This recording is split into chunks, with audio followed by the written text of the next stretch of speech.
Late upload na to, pero i-upload ko pa din. Nandito kami sa Green Hill, sa Rocks. Dito lang yan sa Connecticut, malapit sa may McDo. Ayan, kakain tayo ngayon dito sa Rocks kasi ito naman yung natatakman.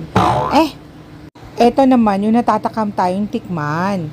O, ayan. Makikita nyo naman. Yan ang kanilang menu.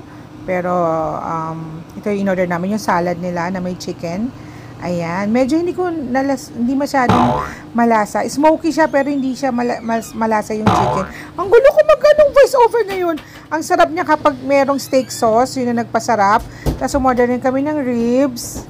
Siyempre, kaya nga kami nagpunta dito dahil dito sa ribs eh. Tapos ang sarap ng side dishes.